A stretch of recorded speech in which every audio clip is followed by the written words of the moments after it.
छात्र छात्राओं, आज हम आप लोगों को वैद्युत द्विध्रुव के बारे में अध्ययन कराएंगे।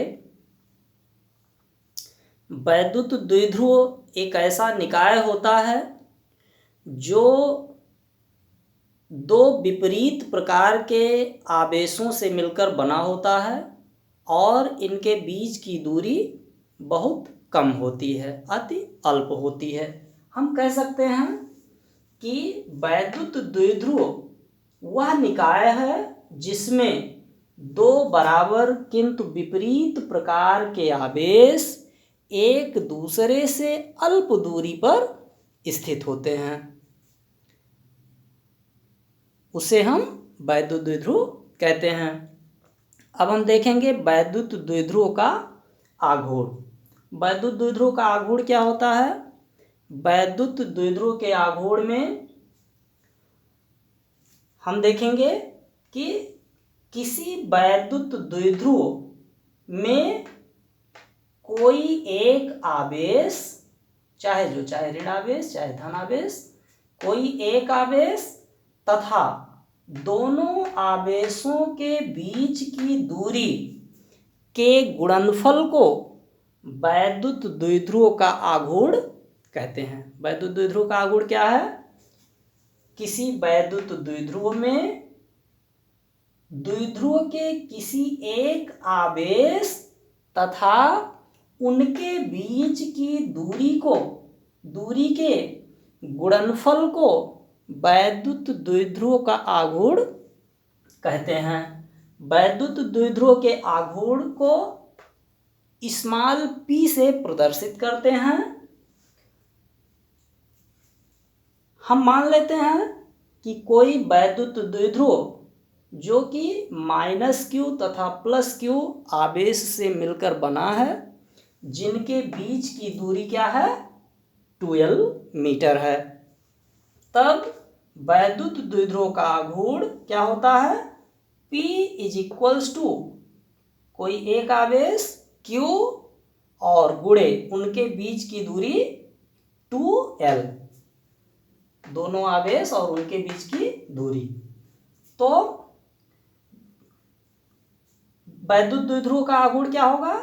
कोई एक आवेश तथा उनके बीच की दूरी का गुणनफल क्या होगा? वैद्युत द्विध्रुव का आघूर्ण होगा।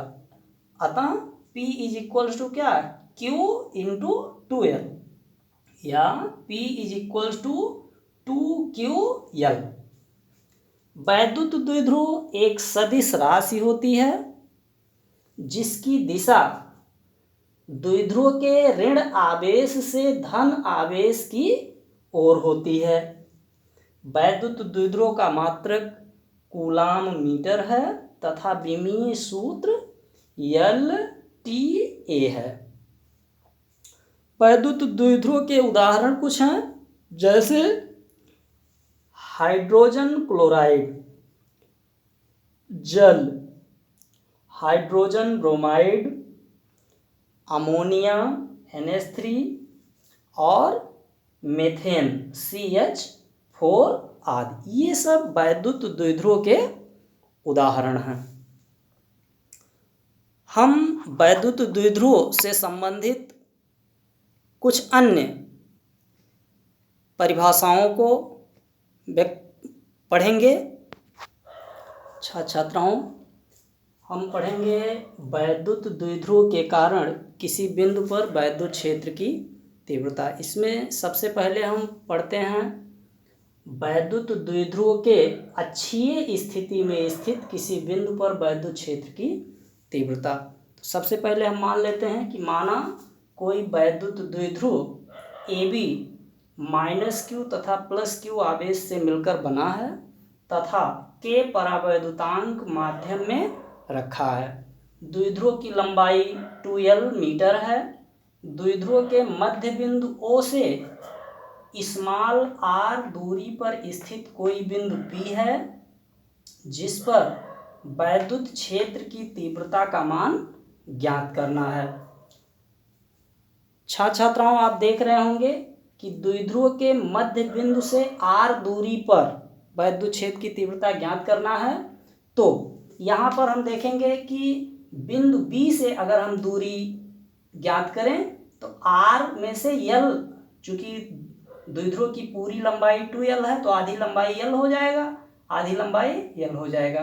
तो बिंदु बी से दूरी r माइनस l हो जाता है और बिंदु ए से लंबाई r प्लस l मीटर हो जाता है। इस प्रकार से हम सबसे पहले माइनस क्यू आवेश के कारण बिंदु P पर वैद्युत क्षेत्र की तीव्रता ज्ञात कर लेते हैं। उसके बाद प्लस क्यू आवेश के कारण बिंदु P पर वैद्युत क्षेत्र की तीव्रता ज्ञात कर लेते हैं और उसके बाद बिंदु P पर उनका परिणामी वैद्युत क्षेत्र की तीव्रता निकाल लेते हैं। तो हम चलते हैं, सबसे पहले माइनस क्यू आवेश के कारण बिंदु P पर वैद्युत क्षेत्र की तीव्रता क्या होता है, E1 बराबर, चूंकि दोनों से ज्ञात करना अलग अलग तो E1 E2 मान लेते हैं। E1 is equals to 1/4 pi epsilon 0 के Q upon R plus L का होल स्क्वायर, यहाँ से ज्ञात करना है। तो यहाँ से क्या होता है, L दूरी जो है R में बढ़ जाती है।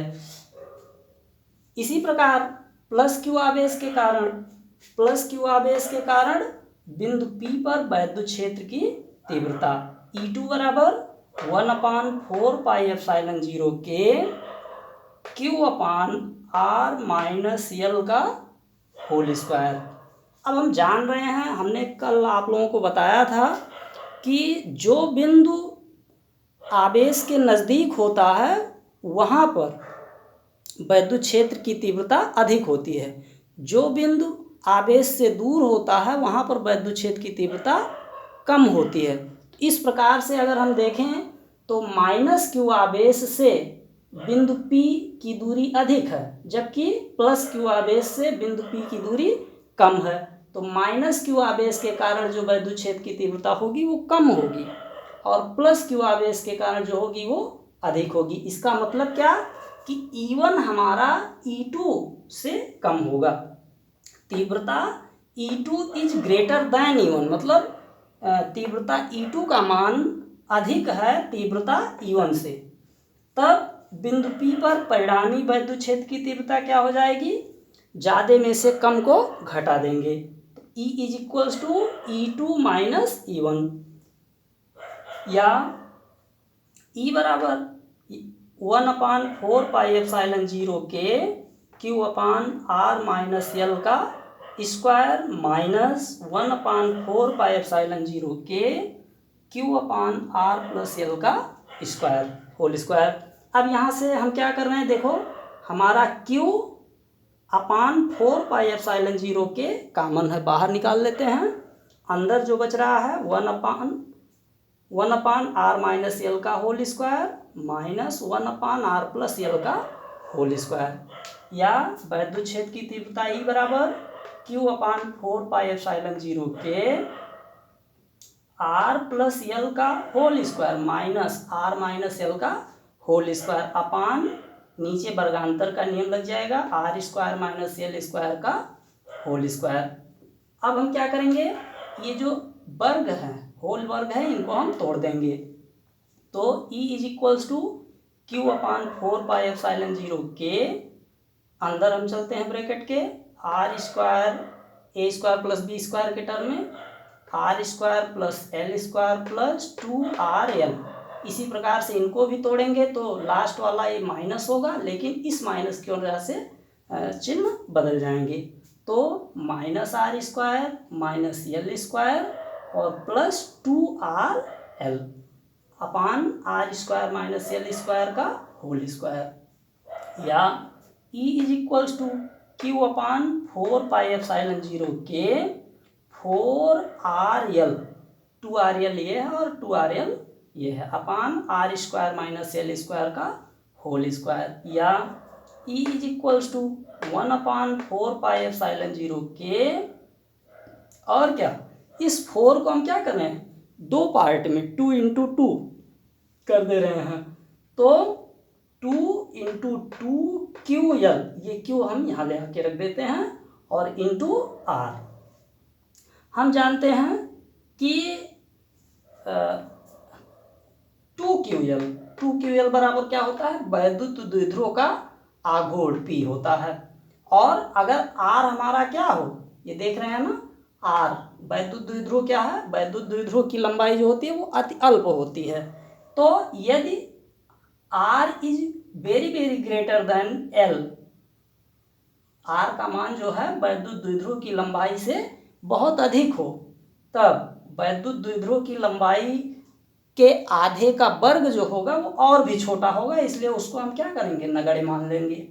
तब L स्क्वायर को नगण्य मानने पर हम क्या करते हैं, मान रख देते हैं 2ql का। E square is equals to 1/4πε0k into 2pr upon, और यहाँ पर जब L स्क्वायर को नगण्य मान लिए तो R स्क्वायर का स्क्वायर हो गया तो r⁴ हो गया। अब यहाँ से R से क्या करेंगे, एक घात इसका काट देंगे, तब जो शेष बचेगा E is equals to 1/4πε0k 2p/r³। ये किसी द्विध्रुव के अक्षीय स्थिति में स्थित किसी बिंदु पर वैद्युत क्षेत्र की तीव्रता का मान है, और इसकी दिशा जो होती है वो क्या होती है, ऋण आवेश से धन आवेश की ओर होती है। अब हम चलते हैं अगले पॉइंट पर, वैद्युत द्विध्रुव के निरक्षीय रेखा में स्थित किसी बिंदु पर वैद्युत क्षेत्र की तीव्रता ज्ञात करते हैं। छात्रों, हम देखते हैं दूसरा पॉइंट,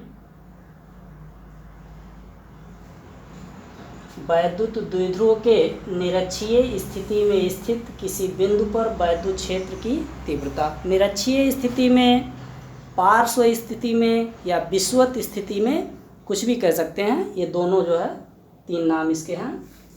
हम सबसे पहले क्या कर लेते हैं, कोई वैद्युत द्विध्रुव ले लेते हैं। माना कोई वैद्युत द्विध्रुव AB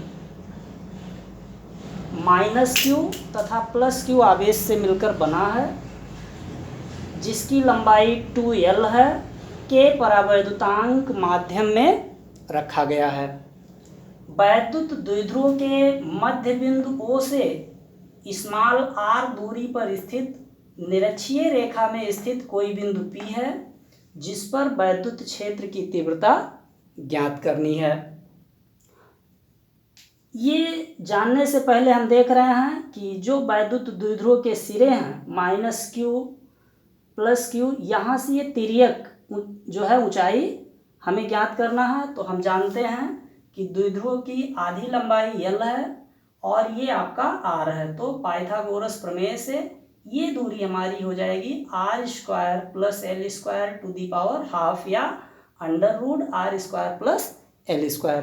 इसी तरह से ये दूरी भी उतनी ही होगी जो कि मध्य में स्थित है।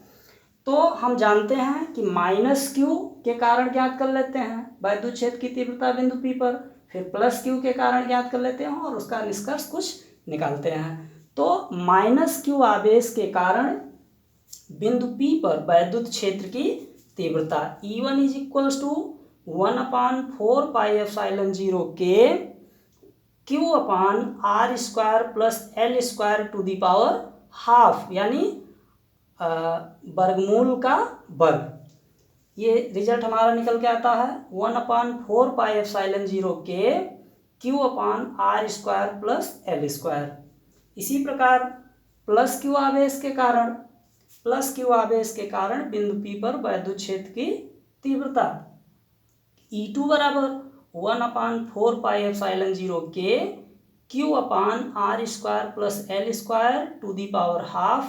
का होल स्क्वायर वैल्यू प्राप्त होता है 1/4πε0k q/r² + l²।